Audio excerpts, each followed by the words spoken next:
but Major League Baseball, that's got our attention right now, Joe. And last night, how about the Padres wiping the floor with the Brewers? 7-0 yesterday out in San Diego. The Padres are in the playoffs. The Brewers looking to lock down that number 1 seed against the Philadelphia Phillies. We'll get to the Phillies in a moment. They did lose, but the Padres, impressive 7-0 here as they head towards the postseason. Yeah, I mean, kudos. I mean, but the Brewers, still trying to jockey for position here in the postseason. So it's not like they can afford just to mail it in this final week here. But the bats went real cold for them last night. And Dylan Cease, who I don't know which version shows up tonight for the Padres here. I don't know whether or not he's even going to be part of that rotation heading into the postseason for the Padres, but this could go a long way into solidifying that maybe they should consider him. So big game for the Padres. I think the bats get back at it here tonight for the Brewers. Yeah, Cease versus Priester, a -120 price, which opened up overnight, Joe, around a -135, and a total from 7.5 up to 8 here. But both of these teams in the playoffs are always tricky situations because, yes, they both want to win. Nobody wants has losing streaks heading into the playoffs. So it's more important to set up like, all right, starting pitcher here, not going to overextend them, not going to overwork the bullpen at this point. So it does play in, which is why we're getting a de facto almost, hey, you know what, coin flip type of situation at this point. We'll see if San Diego brings the bat sign, or as you said, if Milwaukee certainly can bounce back. I'll tell you a game where you need to bounce back. That's the Pirates and the Reds, and it's not an easy bounce back game. Blowing one yesterday with the Reds, victory by the New York Mets. Do you know what that means now? It's must-win time for the Reds, who are a game back from the New York Mets. They're going to take on Paul Skeens today, but they also counter with Hunter Green. How about this? A -116, -120 price as a favorite towards the Reds, not towards Skeens, and a total of 7. Now, if you're the Mets, you love Pittsburgh going like, hey, you're throwing Skeens today? Thank you very much at this point. But also the Pittsburgh Pirates got to understand, this will be his last start. How long is he going in this game, Joe? Well, and listen, I'm shocked he's going at all, Donnie, if we're being completely honest. I mean, you're in last place, Pittsburgh. What are you, like, shut it down? We've already seen a little bit of slowing down from him down the final stretch here, but it's a game the Reds have to have. That's why last night's game was so important, because they needed to win that game. But Hunter Green, coming off of what was a tremendous 9-inning complete game shutout over the Cubs last time out, he's going to need another effort like that, because once the Pirates get to the bullpen, that's when the Reds are going to need to take advantage here. Yeah, something to keep an eye on. Like, I'm not expecting Paul Skeens, hey, you know what, I'm going to go 110 pitches and win this game because we need it. No, he's just trying to stay in form here as he closes out the season, and you're right about that. You're looking to wait out the Pittsburgh Pirates tonight because it's all hands on deck for Cincinnati the rest of the way to try to chase down the Mets, who are now have a game lead on them. Keep in mind, too, I believe, Joe, the tiebreaker does go to the Reds, so they just need to get even by the end of the season, and they'll move forward to the wild card spot here. Detroit and Cleveland. Does the epic collapse continue? Because every loss by Detroit and every win by Cleveland really tightens the screws on the Tigers. Flaherty's going to be on mound on the road going up against Bybee. And look at this. Overnight, -115 price here towards Cleveland. That's starting to go higher now. You'll see the graphic come up at -120. It's actually as high as -135 now at some outlets for the Cleveland Guardians. I'm one to believe in baseball. I believe in momentum. Detroit is, I don't even know if they want to go to the ballpark at this point right now. No longer have a lead. It's all Guardians. I'll go Guardians again today, Joe. I don't know what the Tigers are doing. Well, the Guardians did this interesting thing. They started a couple of weeks ago going to a 6-man rotation here, kind of giving guys a little extra rest. And it really has helped Bybee, who has been absolutely phenomenal for him. We saw Gavin Williams last night go head-to-head with Skubal, get it done. Bybee's always been better at progressive than he's been on the road. So it's advantage Guardians as far as I'm concerned. The Tigers, they're in their head now, Donnie. That's the problem here. If they are behind late, the pressure, the tension, gripping the bat a little tighter. This is not good for the Detroit Tigers right now.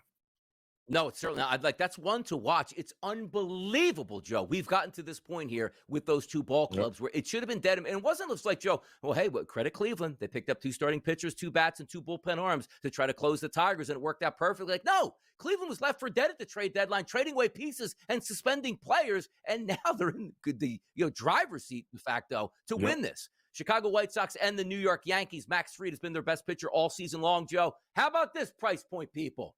-375 for the Yanks. over the White Sox. Woo-hoo, boy, that's a price point, huh? Right. Well, that is a stupid price point at this point here. But they are going to continue. They've got something to fight for. Yes, they clinched Yeah. a postseason berth last night, Donnie, but they had to do it in walk-off fashion, crazy enough. But they're only one game behind Toronto now to take the American League East with 5 to play. So they can't exhale here. They got to keep rolling, and we know how they love to beat up on these bad teams.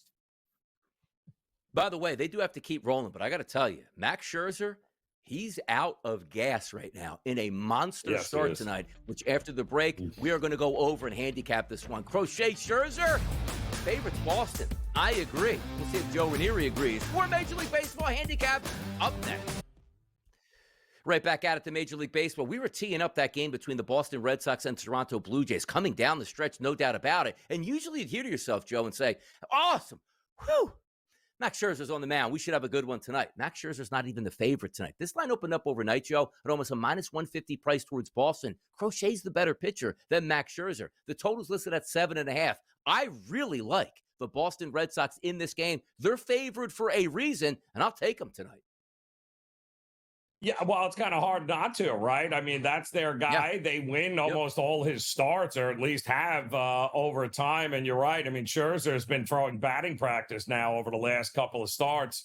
It has not been good at all. So, yeah, and here's the other problem, Donnie. Look at the amount of runs that the Toronto Blue Jays bats have produced here now. Outside of that Sunday win against Kansas City, it's basically shutout, scored one, and they scored one again last night. So the bats have kind of, where'd they go, Toronto? So I don't know that it turns around here tonight against Crochet either. So to me, at this price, I'll take the better starting pitcher. I'll back Crochet in the first 5. I love this. I love all the drama that we're getting in the final week of the Major League Baseball season. Not just, baseball disappears September 5th. We see you again in the playoffs. This is really good stuff and a lot on the line each and every night, which then includes in the Windy City, the Chicago Cubs. They're in the playoffs.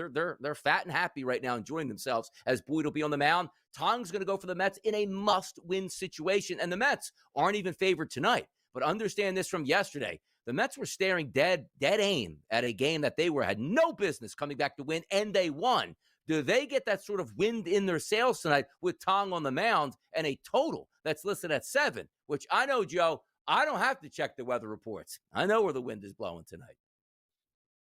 Yeah, no, it's going to be interesting here that they're going to have to rely upon a rookie here in order to get them over the finish line if you're the Mets. But if I'm the Cubs, it's not like Boyd has been talk about a tale of two halves with him, Donnie. He was unbelievable in the first half, and now all of a sudden he's running out of steam here. So the last thing, if I'm the Cubs, it feels like forever since they've actually won a game. Like, they need to step it up here down the finish line heading into the postseason. So it's not going to be easy for the Mets and the rookie, but I still give the advantage to the Cubs at home in this one. How did the Mets wind up with this where it's like, hey, we got 3 rookies that we really have to depend on because none of our veterans can absolutely do anything on the mound at this point. We'll see how that plays out. How about the Dodgers and the Diamondbacks tonight? The Dodgers throwing Snell on the mound versus Nelson. The Dodgers still have an outside chance of catching the Philadelphia Phillies for that number 2 overall seed, but it looks like they're possibly going to slip into that 3rd seed. They lost again last night. Could have had a game on the Phillies, but weren't able to get it done because of a comeback victory for those Diamondbacks. Snell, Nelson today, high favorite for the Dodgers. No surprise, at around a minus 158 price as it currently sits, and a total, Joe, of 8.5. The Dodgers looking for the postseason, just trying to round out the final week here, but Arizona still trying to hang in there as well. There is some outside storylines where some of these teams can actually creep in before they're eliminated. Yeah, and listen, they've been hanging tough here, and there's no reason to think it's going to change in this spot. And again, push come to shove, the Dodgers, what are they risking here? How long are they going to let Snell go out there? So the problem with Snell is he's great when he's striking out 12 guys, but the Diamondbacks don't strike out all that much. So putting balls in play, I just think one team very motivated. The other team is going to be, can we just finish the regular season and begin the postseason? So I like the Diamondbacks here at home in this spot. How about going out to the Pacific Northwest, clinching yesterday with a nice little party, getting into the playoffs, but there's a lot more to play for the Seattle Mariners. They want to win that division here. Colorado and Seattle today, Gordon versus Castillo. Yesterday, Joe, I said, you know what? I'm going to change things up a bit. I'm going to take an alternate team total parlay for the first 5 innings. One of those teams was the San Francisco Giants.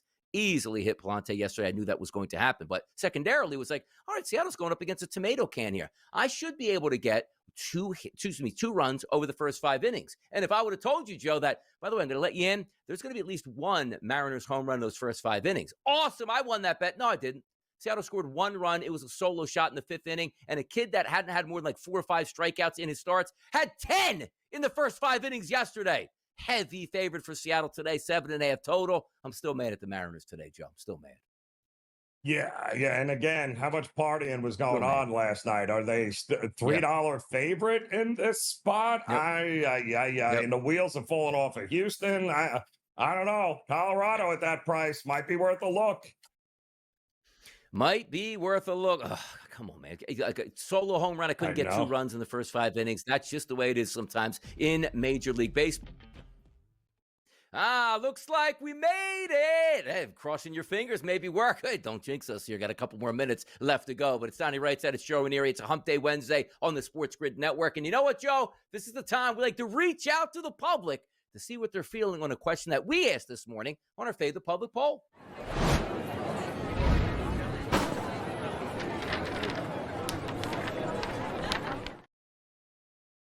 It's getting hot out here, Joe. SportsGrid at SportsGrid on X. That's our account. You should be following it. If you're not, you're doing this wrong. This is where we ask the questions for the public to see which side are they going to take. There's only 2 sides today that we're going to take, and the question that was asked was, will the Detroit Tigers make the playoffs? No is a plus 320 this morning. So that feels like we think that they're actually going to make it. And yes, is a minus 430. 67% updated polls checking in. No, they're not making the playoffs, Joe. And I agree. Yeah, listen, they needed to win Scooble's start last night, the last couple of starts, and they have not done it. Now he's running out of gas. The bullpen is a hot mess, and they can't hit. So, yeah, one team has got all the momentum. And at this point, Donnie, momentum is kind of everything here in Major League Baseball, and the Guardians got a firm grip over Detroit. I'm with the plus 330 here in this spot. I don't think they get there. The Guardians of the Galaxy keeping out the Tigers. I mean, as I told you, they're going to need a 30-30 from the season for what actually happened to the Detroit Tigers. Once the favorites to win it all, to now we're not the favorites, to now we're not even favored to get into the playoffs. It's absolutely crazy the way it's chalked up, but we'll find out right now to see if it happens, and away we go. But you know what we need to do now too, Joe? We need to get the people their money. This is buy.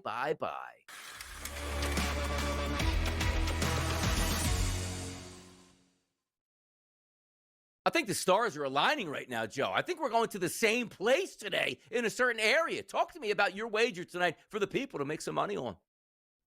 Well, listen, I mean, yesterday, Donnie, my best bet was I thought it was going to be a pretty good pitchers battle with Gausman and Giolito, and it was. I went under 4.5 runs in the first 5 yesterday, and it was 1-1 heading into the 6th before the wheels fell off for Toronto. Well, I'm going to go back to that game here today because I've got a distinct pitching advantage early on in this game with Crochet going on the mound, taking on, a 49-year-old Max Scherzer who's, let's just say, he's running out of gas. So at this price, to expect the Red Sox lineup to get to Scherzer before Toronto, who, by the way, their bats have gone MIA here. I don't think, Crochet's the guy they're going to turn it around on. So I'll take the Red Sox in the first 5 on the money line at minus 130. I like where you're going. And by the way, I don't even love the lineup out there for the Boston Red Sox, but it's just a simple fade of Max Scherzer. You take a look at his last 45 innings, which date back to August the 1st, Joe, 7.6 Ks per 9, which is very un-Max Scherzer-like. How about a 5.20 ERA? How about if we take a look at his xFIP number, Joe, 5.21, which is actually the worst xFIP on the card today with a minimum of 10 innings pitched since August 1st here. It's just a fade for me of Max Scherzer, so I'm going to take the team total at a plus money number at 4.5 for the Red Sox at a plus 112 price. Just a simple fade. Yes, we know Toronto needs this win. It doesn't mean, Joe, that you're guaranteed that win. And I don't like what I've seen out of Max Scherzer. Matter of fact, he could have a quick hook tonight as well, Joe. Oh, it wouldn't shock me here, but he's had a quick hook now in a couple of his, starts here in the month of September. And listen, Boston still got to keep winning games here. They got to finish strong here to make sure they solidify that spot. They're good to go into the postseason. Still a lot to play for, but I'd much rather have Crochet on the mound than Scherzer, and then that bullpen, which has been known to blow leads of Yeah. Toronto. Yeah, I expect some runs in this game with you as well. 2 afternoon games today, Joe. You got Washington and Atlanta. That kicks off at 12:15, which is great. Love little hump day baseball action mid-afternoon. Then 4:10 p.m., which would be 1:10 on the West Coast. That's Milwaukee and San Diego. And then we get into that night card with so many games that can give teams playoff appearances or take them away tonight. That's something that we always love to see at this point.